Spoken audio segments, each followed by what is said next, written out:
then it's not an expression of selfhood, it is in fact a social construct. So to talk about one's consciousness is ultimately meaningless. A social persona, right, is not the same thing as consciousness. That's just a bunch of cues and affectations we learn like monkeys in order to get along, in the world with one another. Therefore, it's a social thing. It's that collectivist idea again. And that's why Heidegger was so particular about it. And for those who are actually interested in that particular concept or theory, they can go to my article on majkltsarion.com called The Disciples of the Mysterium, and we did a really good interview on it on Red Ice as well, for more who want to look into that concept. But Carl Jung spoke of this also. He said that the larger a society or confederacy, the greater the amalgamation of collective factors, which is typical of every large organization. The more aggravated the moral and spiritual degeneration of the individual. So it's an old problem that both philosophers and psychologists have had to deal with. The great teacher, Alan Watts, said that we seldom realize that in our most private thoughts and emotions are not actually our own. For we think in terms of languages and images which we did not invent, but which were given to us by our society. We copy emotional reactions from our parents. Society is our extended mind and body. Now, of course, he's referring to that person who hasn't differentiated yet. And I hope that everyone here understands that that's what you're here for in this world, is to separate yourself from the collective, not immerse yourself in it like the globalists want you to do. As I said, Heidegger, one thing he said that was really beautiful is he said that, look, in German, the word thought, forethought, denken, is very similar to the word for thank you, or gratitude, denke, which you have in this country, tak. They're all from the same root. In Norwegian, you have tanke, right? He's trying to say, are your thoughts acts of gratitude? Wow. Are they? Are we even aware of the miracle? No, we're running into the one-season world. We're looking for the authority to tell us what to believe and what to think. We don't realize the magic is all happening in our heads already. And what of the life of a man whose daily life, whose every thought, every waking moment is actually an act of thanks and gratitude for life itself? Not for what somebody else gives you, not for what other people say, do, and think, but for the simple fact of being alive and never straying from that, never moving from that. Look what we inherit when we're not there. See, you may not want the magic. That's fine. That's your choice. But look what you inherit when you don't. Look at the price that you make humanity pay. Now, my journey with all of this symbolism stuff started back in Ireland in the 70s and 80s. And, of course, we had sectarian terrorism, and we had these different factions, and we had a lot of occult secret societies operating there. And it's through studying their logos and their imagery and all of this that kind of turned me on. It's like, you look at... I'm studying divination, I'm studying, astrology, I'm studying astrotheology, symbolism, and at the same time I'm seeing these churches and these civic centers, and then the logos of the flags and all of these different movements, and I'm starting to see the connections. It happens if you study it long enough. You think you're studying one thing, but you end up seeing, wait a minute, I'm seeing it, you study symbolism or occult symbolism or whatever, and then suddenly you're flicking through certain magazines and you're saying, wait a minute, what's this? And two very unlikely worlds that you didn't think at first were going to come together start coming together slowly. And you start to see that symbolism is not just confined to the esoteric studies. Like I said, all of these different, the images of these various organizations, both political and other, have antiquity. And that you find out sooner or later that they're simply not just confined to the political world. When you see churches with inverted pentagrams, you're going to ask some questions about what that's all about. And, of course, in my reading list included the works of people like C.S. Lewis, Professor Lewis, and also Professor Tolkien when I was young, like 9 years old up to about 15, and the great thinker and writer, George MacDonald, who was basically the inventor of the fairy tale, as we would describe it.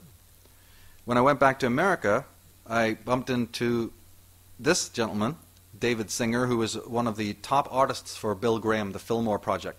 Very famous artist. But that was his sort of day job. His real expertise was symbolism. And I learned more from being in this man's company, just for a matter of hours, days, months, whatever, than in many lifetimes one could have learned. And I'll always be grateful to him because he was the one who, among many things, put me onto the works of Gerald Massey, to whom my book on astrotheology is actually dedicated. And his colleague was another fantastic symbolist called Peter Ballin, who had been a teacher in the Krishnamurti schools, the pilot schools that Krishnamurti opened in India. Well, Peter had been one of the teachers in those pilot schools. And he went on to write a book on the Maya and the Aztec tradition, and also to invent this particular tarot deck called the Shultan Tarot.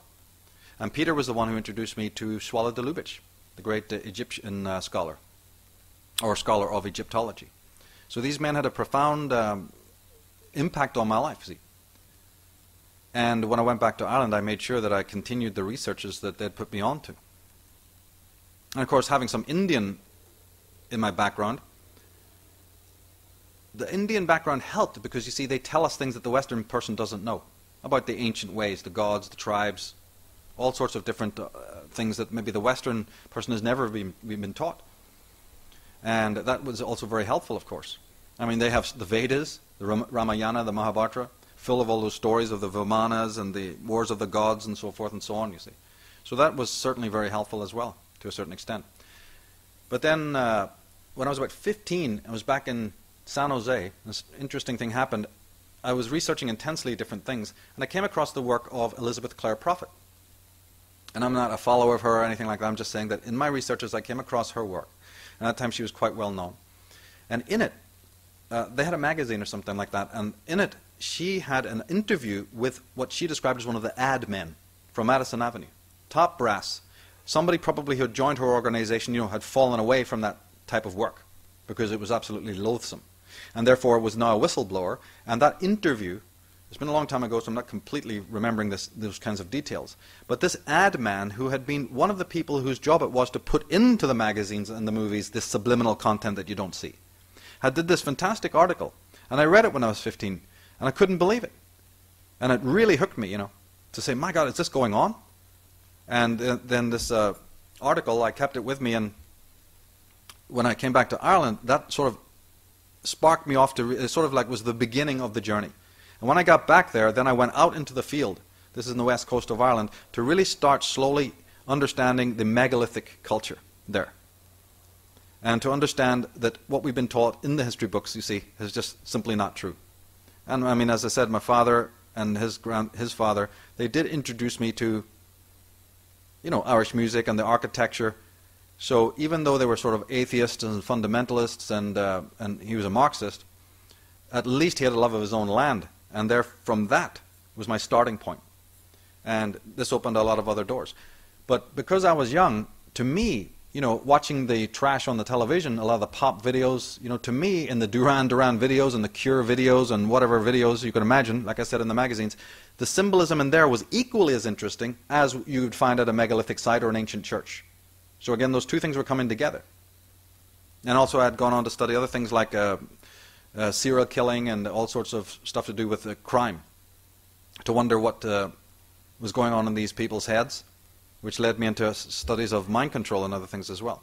So it all began, quite a long time ago, and what I do now is just sort of the branches of that, the flowers of those roots that were set long ago.